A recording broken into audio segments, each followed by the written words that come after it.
Olá, meu nome é Eduardo, sou discente do primeiro semestre de Medicina da UFSPA e venho, por meio desse vídeo, elucidar a vocês sobre equilíbrio ácido-base e as interpretações de gasometria.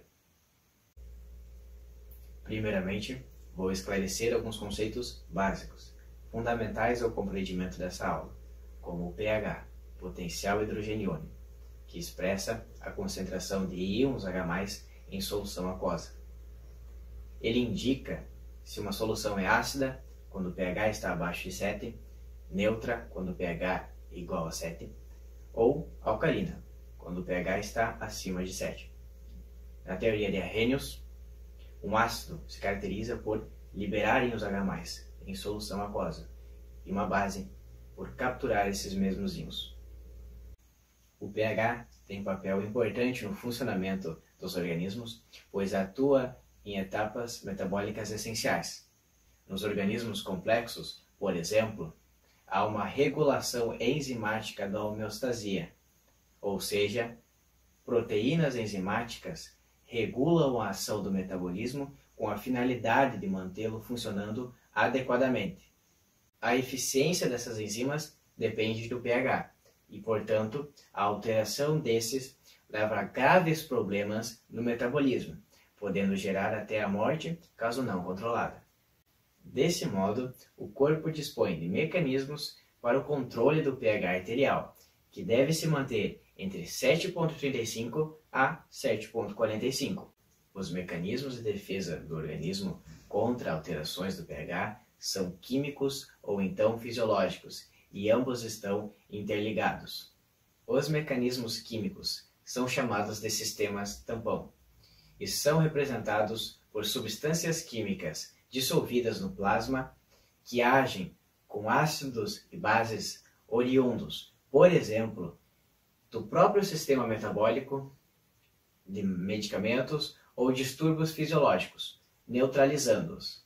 Os mecanismos fisiológicos, representados pelos pulmões e pelos rins, eliminam substâncias indesejáveis ou em excesso, ácidas ou bases, e reservam outras a depender da necessidade momentânea do indivíduo. De modo geral, quando há uma falha nesses mecanismos em manter o pH em seus níveis normais de variação, o paciente pode se encontrar com uma acidose, em que seu pH arterial está abaixo de 7,35, ou uma alcalose, em que seu pH está acima de 7,45, podendo estes serem respiratórios quando há uma alteração na frequência respiratória ou não respiratórios, também chamados de metabólicos. A acidose respiratória ocorre devido à hipoventilação pulmonar, que leva ao acúmulo de CO2 e, em consequência, de ácido carbônico dissociado no sangue, levando à diminuição do pH. Em resposta a essa diminuição, os rins aumentam sua secreção de íons H+ e a retenção de bicarbonato.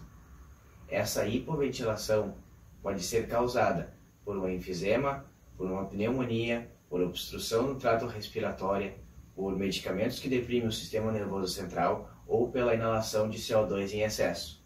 De outra forma, a alcalose respiratória ocorre devido à hiperventilação pulmonar, que leva à diminuição da concentração de CO2, aumentando o pH arterial. E em resposta a esse aumento, os rins diminuem a retenção de bicarbonato e a excreção de íons H+. Essa hiperventilação pode ocorrer, por exemplo, devido ao estresse, ansiedade, dor intensa ou até pela diminuição da pressão atmosférica em grandes altitudes. Agora, as mudanças no pH que não se devem a alterações na frequência respiratória são a acidose não respiratória, que ocorre a diminuição do pH devido à perda de bicarbonato, e em compensação, o pulmão hiperventila para eliminar o máximo de CO2 e controlar o pH. As causas desta acidose são, geralmente, pela deficiência renal na reabsorção do bicarbonato ou por uma diarreia severa que leva à perda desse bicarbonato. A alcalose não respiratória caracteriza-se pelo aumento do pH devido ao aumento na concentração de bicarbonato. Em consequência, o pulmão hipoventila para armazenar CO2 e tentar equilibrar o pH. As causas que levam a esta alcalose se dão pela ingestão excessiva de alcalinos, como o bicarbonato, ou pela perda de ácido em vômitos prolongados.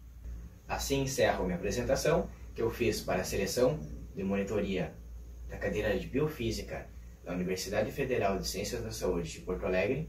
Espero que tenha gostado. Eu pretendo participar da monitoria, pois acredito que tenho muito a agregar, ajudando os discentes, não só da medicina, mas também como de outros cursos, nessa matéria. Estou à disposição de todos o que precisar. Obrigado pela atenção.